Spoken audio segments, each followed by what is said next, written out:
Kiranya Tuhan berkenan memberkati rumah keluargaku. Apa yang telah Tuhan berkati, diberkatilah untuk selamanya. Sebab Tuhan melindungi, Tuhan menyinari dengan wajah-Nya, memberi kasih karunia, damai sejahtera. Tuhan Yesus berkati.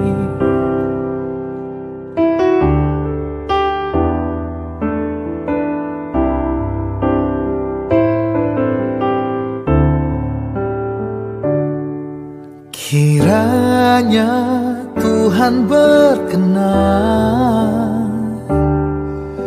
memberkati rumah keluargaku. Apa yang telah Tuhan berkati, diberkatilah untuk selamanya. Sebab Tuhan melindungi, Tuhan menyinari dengan wajah-Nya, memberi kasih karunia, damai sejahtera. Tuhan Yesus berkati.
Kami keluarga pada bulan Maret pernah terdampak COVID-19, di mana kami satu keluarga berempat mengalami positif COVID-19.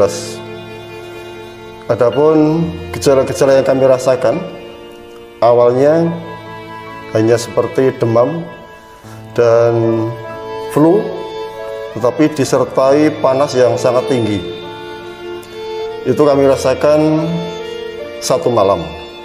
Setelah itu kami juga merasakan panas yang stabil, di mana jikalau kami diukur juga suhu badan kami hanya sekitar 36,3. Itu berjalan beberapa hari.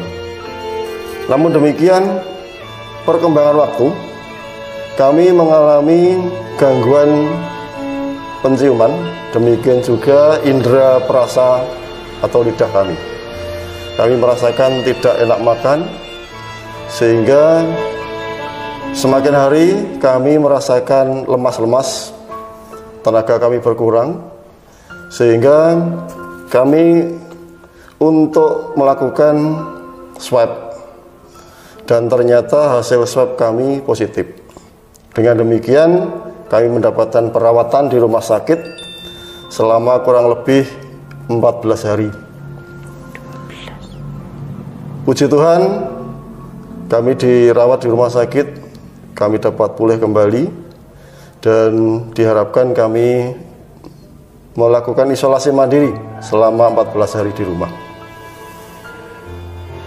Setelah 14 hari di rumah, kami melakukan tes swab kembali dan hasilnya sudah negatif. Puji Tuhan. Bapak, Ibu, dan saudara yang terkasih dalam Kristus Yesus, dari peristiwa ini kami mengambil hikmah bahwa COVID-19 ini benar-benar ada dan sangat berbahaya bagi kita semua.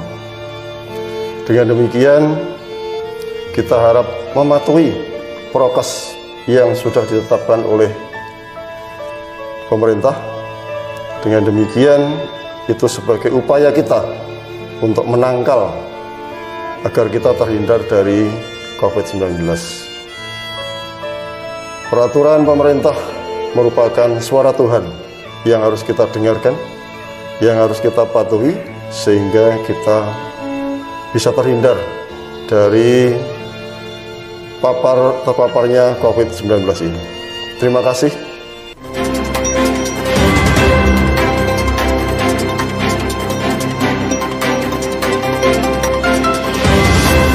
Shalom, Bapak Ibu Saudara yang terkasih di dalam Tuhan. Saya pada bulan Maret yang lalu itu pernah terpapar COVID akibat dari pertemuan yang saat itu dilakukan, dan kemudian saya disuruh swab, kemudian hasilnya ternyata positif. Nah, pada waktu saya dinyatakan positif itu ada rasa takut yang saya rasakan, karena kekhawatiran bukan untuk diri saya, tetapi terlebih kepada ibu saya yang pada saat itu berada di rumah sendirian, dan ibu juga memiliki penyakit hipertensi. Itu yang membuat saya khawatir nanti bagaimana, siapa yang menemani, karena pada saat itu suami saya juga beberapa hari sudah berada di rumah di Purwantoro. Kemudian saya mengambil waktu sebentar untuk berdoa apa yang saya lakukan. Kemudian setelah itu saya lebih tenang. Kemudian saya mengambil HP saya, kemudian saya menelpon Pak RT di lingkungan saya. Kemudian saya mengatakan kalau saya terpapar COVID dan malam hari nanti saya akan disebut untuk diisolasi di shelter.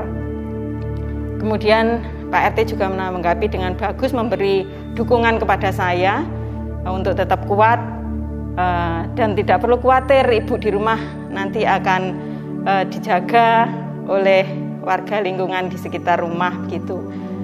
Kemudian akhirnya saya tenang.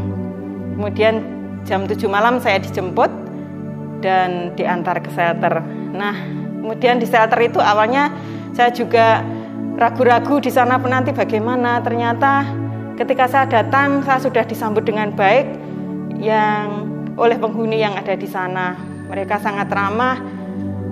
Penghuni sebelumnya itu diberi tanggung jawab untuk menemani pasien-pasien yang baru datang. Kemudian saya diantar untuk mencari tempat tidur. Kemudian di sana seperti menjadi sebuah keluarga, dan saya juga serasa memiliki keluarga baru di sana, karena di antara kami yang penghuni di sana itu saling memperhatikan, yang muda-muda memperhatikan yang sepuh yang mungkin memerlukan air panas gitu, mengambilkan, membuatkan teh. Jadi seperti keluarga sendiri di sana. Kemudian saya melewati isolasi di shelter itu selama 14 hari, dan puji Tuhan saya merasakan kekuatan di sana karena banyak teman-teman yang mendukung saya melalui telepon beberapa kali begitu. Terus kemudian juga dari lingkungan, Pak RT juga sering menelpon saya bagaimana kabarnya begitu. Kemudian juga Pak RT juga mengabari saya bahwa ibu baik-baik saja. Nah, itu yang menjadi kekuatan saya untuk semakin sembuh, menjadi semangat bagi saya. Nah, dari pengalaman saya selama terpapar COVID ini, ada hal yang sungguh luar biasa saya rasakan bahwa ternyata penyertaan Tuhan dalam hidup saya itu memang sangat-sangat saya rasakan. Tuhan memanjangkan tangan melalui teman-teman gereja, kemudian teman-teman kerja saya, kemudian juga lingkungan tempat saya tinggal, demikian juga saudara-saudara yang jauh selalu memberikan dukungan. Itu yang menjadi kekuatan bagi saya untuk sembuh. Jadi, jikalau Bapak Ibu Saudara saat ini mungkin ada yang terpapar, jangan takut. Tetap semangat, terus berserah kepada Tuhan, bahwa memang Tuhan punya rencana dalam kehidupan kita, dan kehendak Tuhanlah yang terjadi atas hidup kita. Jadi terus semangat, dan lakukan prokes yang sudah ditetapkan oleh pemerintah maupun instansi terkait. Kiranya Tuhan memberkati kita semua dan kita selalu sehat. Amin.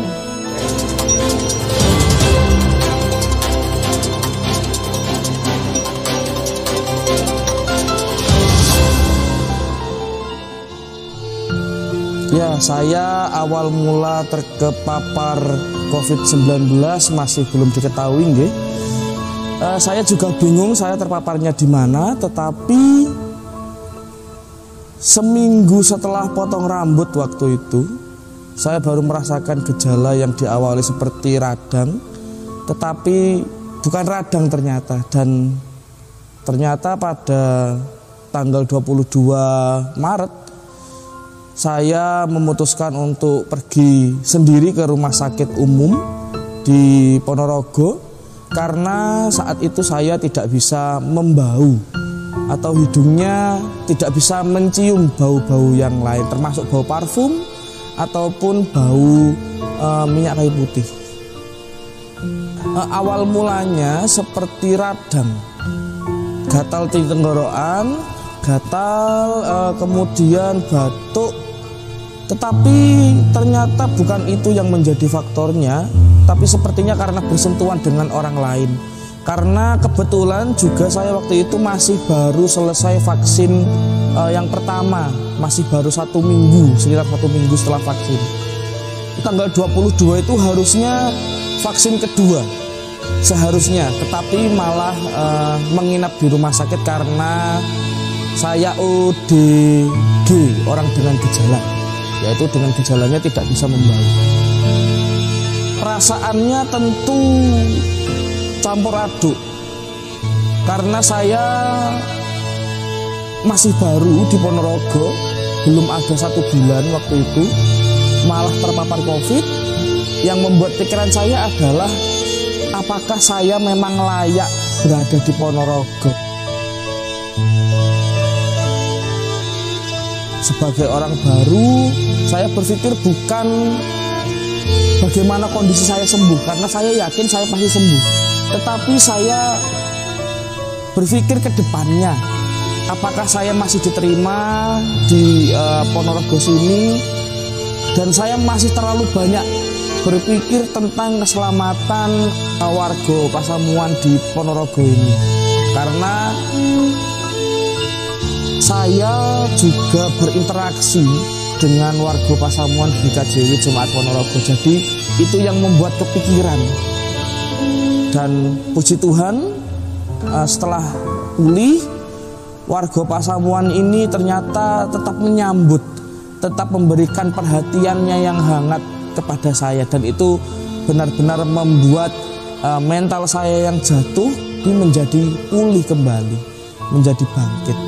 Saya jadi kepikiran, bukan kepikiran tentang kesehatan saya, tetapi saya telah membuat orang lain terluka, bahwa orang yang tertular karena saya ini terluka batinnya, ya, karena tidak bisa berinteraksi dengan orang lain, bahkan ada yang tidak bisa bekerja, dan itu benar-benar membuat saya terpukul dan berputar-putar di dalam otak, apakah saya ini nantinya tetap diterima warga atau tidak.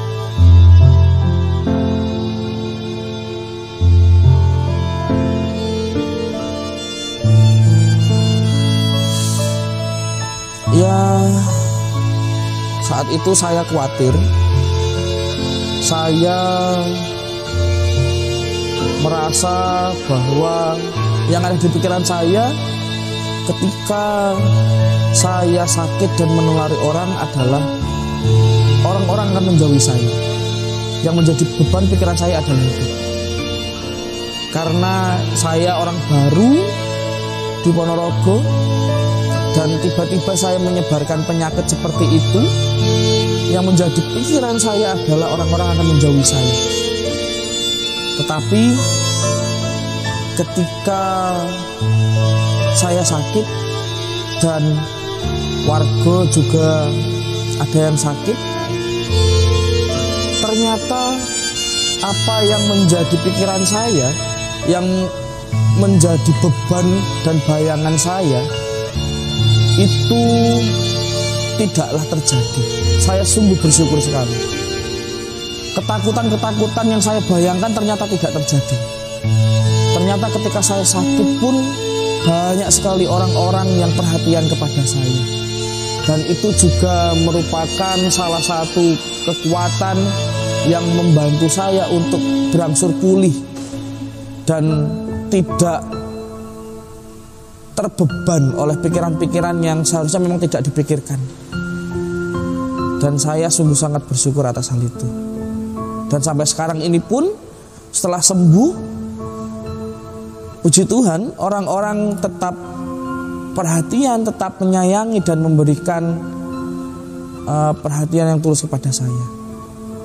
Ketika berinteraksi, yang saya ingat pada saat itu, saya mematuhi tetapi juga lalai. Mematuhi, saya memakai masker dan membawa hand sanitizer, tetapi lalainya adalah ketika keasikan berbicara atau mengobrol dengan orang lain, saya selalu menaik turunkan masker ketika berada di dekat orang lain. Dan itulah yang menyadarkan saya ternyata saya masih belum benar-benar taat prokes pada saat itu. Ketika saya sudah tidak bisa mencium aroma parfum dan minyak eko putih, saya kemudian langsung menghubungi Dr. Widi.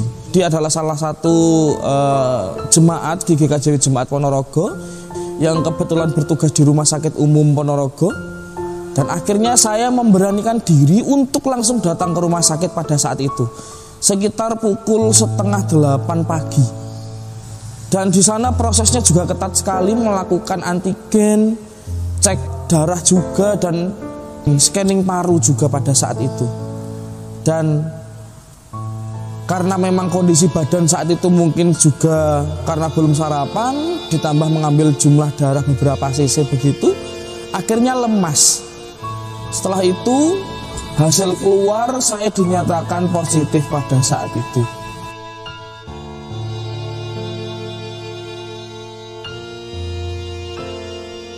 Puji Tuhan, ternyata di rumah sakit Tuhan juga mengirimkan orang-orang yang luar biasa. Selain Dr. Widi juga ada Pak Sri Budi pada saat itu yang juga membantu dan memperhatikan saya. Saya berterima kasih dengan beliau berdua karena memperhatikan saya yang sendiri di Ponorogo. Dan saya di rumah sakit sekitar 13 hari. Tetapi ketika proses dari yang tidak bisa membau sampai membau itu 3 hari, mau ya 4 hari begitu. 3-4 hari saya dibantu dengan oksigen. Oksigen ini selain dingin ternyata juga memiliki aroma, bau yang khas begitu untuk oksigen. ketika pertama dipasang oksigen saya tidak merasakan apa-apa, hanya merasakan dingin di hidung. Dan setelah 2-3 hari akhirnya merasakan bau yang tidak enak dan dinginnya ternyata semakin dingin di hidung. Dan setelah dicek oleh dokter, dilihat tensinya, dilihat tekanan jantungnya, dan normal terus, tidak ada kendala, tidak ada sesak, akhirnya dilepas oksigennya. Setelah sekitar 13-14 hari di rumah sakit, kemudian saya ditawari ingin kembali ke Kapanditan atau ke shelter. Pada saat itu saya sebenarnya ingin kembali ke Kapanditan, tetapi sesuai dengan pertimbangan dan saya juga butuh teman, ternyata akhirnya pihak gereja mengusulkan untuk pindah ke shelter. Di shelter juga berada sekitar hampir 10-12 hari juga. Berada di shelter dengan kondisi yang sudah mulai membaik, tekanan darah dan lain sebagainya juga membaik. Dan di sana juga merupakan pengalaman yang luar biasa karena bertepatan juga dengan momen Paskah. Saya merasa bahwa ketika momen Paskah ini adalah bagaimana Tuhan untuk menyadarkan saya untuk tetap bisa melayani orang-orang yang sebenarnya juga sakit. Jadi ketika saya sakit pun saya merasa bahwa Tuhan menginginkan ya tetap layanilah orang yang sakit yang ada di sekitarmu. Dan pada saat itu ya saya mencoba untuk berkomunikasi dengan orang-orang yang terpapar COVID yang waktu itu isolasi mandiri di shelter. Kami bercengkrama, saling memberikan kekuatan, dan puji Tuhan sudah membaik. Dan hari yang ke-10, saya lupa antara hari ke-10 atau hari ke-12 begitu, saya diizinkan pulang ke Kapanditan. Saya diizinkan pulang, dan waktu itu kesehatan gereja juga menambahkan waktu tambahan untuk isoman. Jadi kalau di total dari rumah sakit sampai di Kapanditan isoman itu 1 bulan lebih 3 hari. Jadi waktunya yang lama. Hikmahnya adalah tetap selalu usahakan untuk melakukan prokes dimanapun. Walaupun ketika bertemu saudara sekalipun, bercerita dengan jarak yang dekat sekalipun, juga harus tetap mematuhi prokes. Ketika jenengan sudah memakai masker, ya tetap dipakai apapun kondisinya. Kecuali panjenengan berada di ruangan dan itu sendiri. Karena ketika jenengan tidak sengaja sakit karena COVID, otomatis orang lain pun akan merasa takut dan khawatir dekat-dekat dengan saya dan dengan jenengan. Ya, saya merasakan penyertaan Tuhan yang luar biasa adalah ketika Tuhan ternyata mengirimkan orang-orang yang sangat perhatian kepada saya, di mana orang-orang ini juga membantu saya untuk membangun kembali emosi, membangun kembali kepercayaan diri saya, dan mencoba untuk menghilangkan beban pikiran saya ketika terdampak dan mendampak kepada orang lain. Itu sangatlah luar biasa. Mulai dari ketika di rumah sakit, Tuhan menunjukkan pertolongan yang luar biasa melalui anak-anaknya yang berada di sana. Ketika berada di shelter, Tuhan juga mengirimkan orang-orang yang luar biasa. Dan ketika berada di Kapanditan juga, Tuhan tetap mengirimkan pertolongannya. Sehingga saya juga bersyukur pada saat ini saya masih kuat, dan berkat pertolongan Tuhanlah saya masih bisa bertahan sampai saat ini.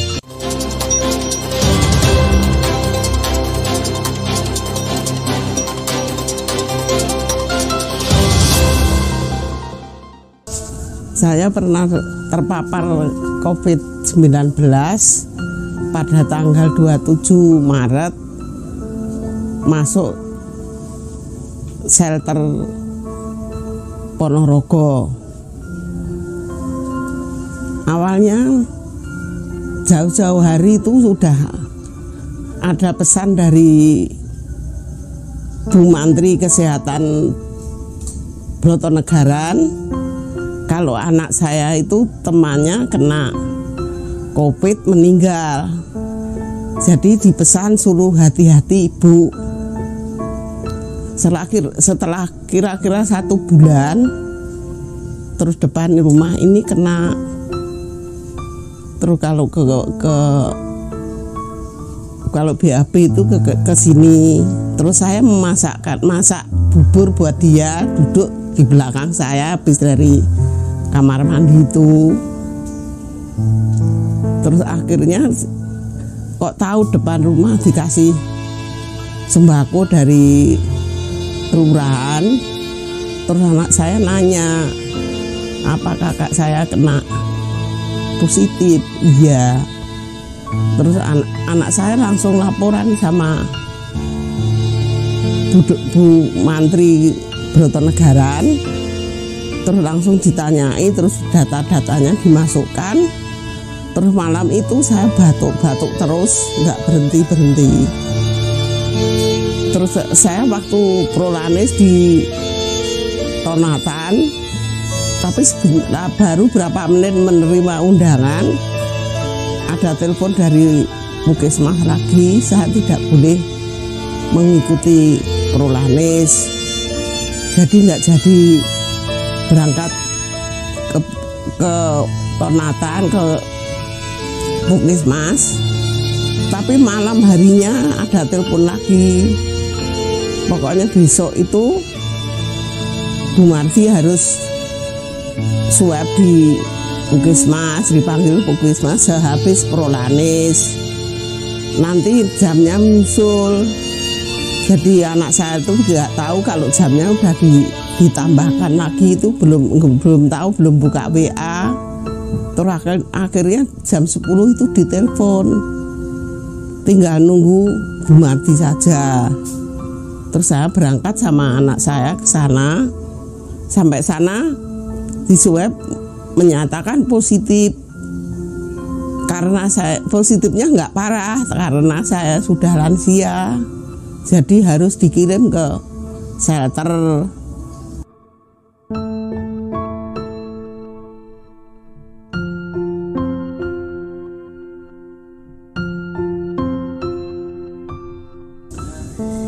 Saya cerita sama dokter saya sendiri aja di rumah sakit, saya terus terang.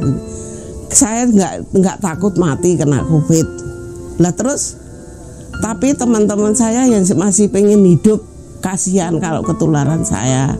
Makanya saya diperintah ke shelter, nggak menolak sama sekali, langsung iya. Demi nama Tuhan pasti saya sembuh. Saya percaya sekali kalau mesti sembuh. Selama saya di sana itu obat 1 cuil itu enggak minum obat dari sana. Dari shelter itu enggak minum obat dari situ sama sekali. Obat-obatan saya yang saya konsumsi itu suruh bawa semua, terus di sana difoto, dilaporkan ke Depkes. Cuma pesan aja, ibu nanti kalau ada keluhan cepet-cepet laporan. Dokter sini baru konsul sama dokternya ibu yang di rumah sakit gitu. Sampai 10 hari itu saya nggak ada keluhan sama sekali. Malah perasaan saya, puji Tuhan, malah kayak orang nggak punya penyakit itu. Kan di sana cuma bercanda, ketawa-ketawa, makan, minum, semua tersedia. Terus saya tuh kadang-kadang malah guyon sama teman-teman tuh, kalau tahu begini aku kesini kan bawa tampah. Buat apa Bu? Buat mepe nasi. Enggak bawa pulang. Iya. Lah terus sing tuku sapa? Mbok mlayu-payu sing tuku wedi pitike mati.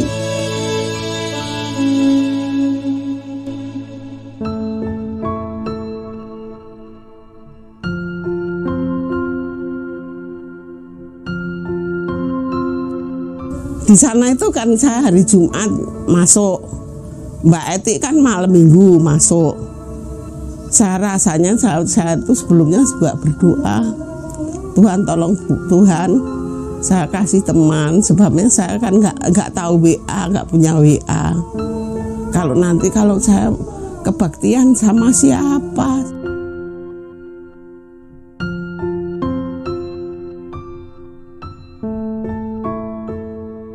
Ya itu yang jelas, karena saya kan awam, orang nggak begitu berpendidikan. Saya merasa Tuhan menyertai saya.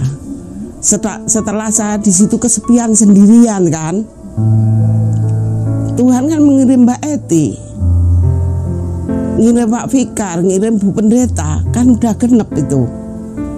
Kebaktian seperti di gereja saja juga. Kalau enggak Tuhan mendengarkan doa saya kan langka, nggak mungkin lah.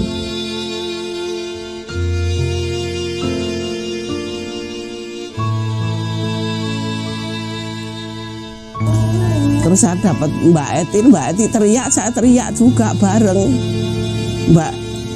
Mbak Eti kan satu kamar gak ada temennya.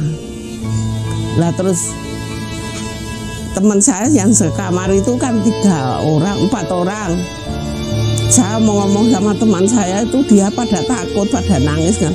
Nanti Bu Kastini, Bu Marti nanti ikut temennya di kamar situ gitu. Mbak udah sepuh gitu loh. Enggak, Mbak Eti berani kok sendiri. Tapi saya tetap enggak, rasanya kayak enggak tega gitu. Jadi kalau ke belakang ngintip Mbak Eti tidur. Kalau Mbak Eti kalau ngeliat kok cuma tempat tidur, tak ada orang sama sekali. Terus hari apa itu Bu Pendeta datang itu, Kemis apa gitu, Kemis apa Rebo ya Mbak? Itu udah saya siapkan, Mbak Eti biar di sini aja. Nanti kalau ada orang masuk selain dari putranya Pak Pendeta nggak usah. Tadinya kan kabarnya anak-anak aja, nggak tahunya datangnya sama ibu. Jadi orang 5, jadinya kan saya, Mbak Eti, Bu Pendeta 3 toh, 5, tapi satunya ada yang orang Muslim. Waktu dapat kiriman dari Mbak Yuli, saya kan nggak bisa makan bakso, jadi jatah saya kasihkan orang Muslim itu tadi.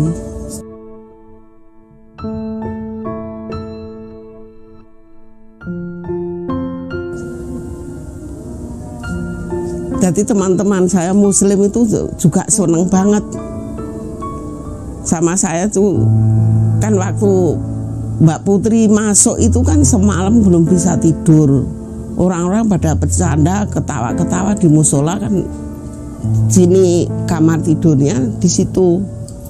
Lah terus saya membawa tongkat ini, pakai selendang begitu. Terus saya tuh jalan kayak dagelan itu. Yang itu mau tidur ndak bisa.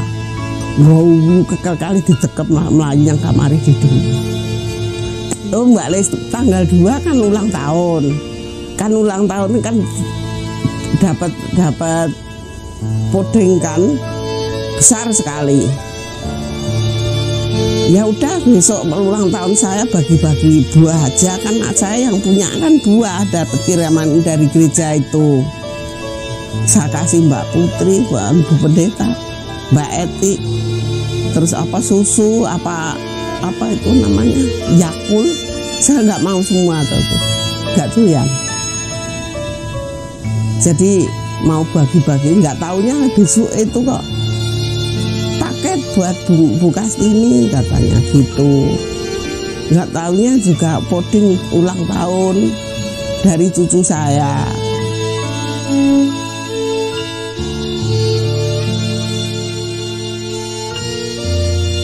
Terus saya mau motong kue gitu kan tangan saya tuh kan nggak kuat, kan apa namanya, tremor.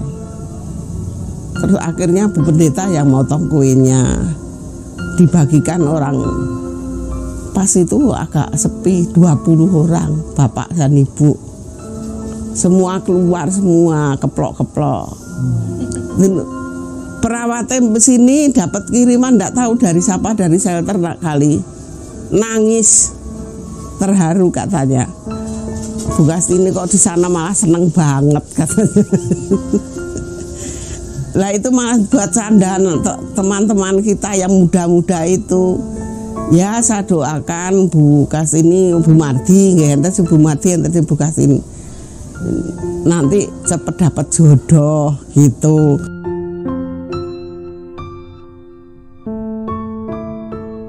Tapi bareng DE sing ngirim niku ajeng wangsul nangis nyuwun pangapunten teng kula. Maaf ya Bu, Ibu tak gedagelan, kancane ben guyu ben ndang waras. Iya ora apa-apa. Ya aku nek ibu ini suan ya gak wani aku. Lah koncone campur-campur nesu lek sida ora duwe kanca. Dari pengalaman kemarin kena COVID itu, saya malah lebih percaya sama pemerintah, sama Tuhan. Protokol kesehatan saya utamakan, pakai masker sama saya utamakan, cuci tangan saya utamakan, mandi saya utamakan, pagi bangun langsung mandi, sore juga begitu, pulang dari rumah sakit juga begitu. Teman-teman kita yang kena terpapar waktu ini jangan takut, yang penting minta sama Tuhan, minta pendampingan Tuhan menurut perintah pemerintah. Harus jaga jarak, cuci tangan, itu harus dilakukan, harus senang, jangan sampai stres. Waktunya makan, jangan sampai telat. Itu yang nomor satu, itu makan nggak boleh telat. Nggak usah takut gemuk seperti saya, nggak masalah, yang penting sehat. Hati yang gembira itu adalah obat, tidak ada lain lagi. Meskipun ada obat dari dokter, tetap harus gembira. Percaya sama Tuhan, pasti sembuh. Kiranya Tuhan berkenan memberkati rumah keluargaku. Apa yang telah Tuhan berkati, diberkatilah. Mari kita saling jaga selamanya. Sebab Tuhan melindungi, Tuhan menyinari dengan wajah-Nya, memberi kasih karunia, damai sejahtera. Tuhan Yesus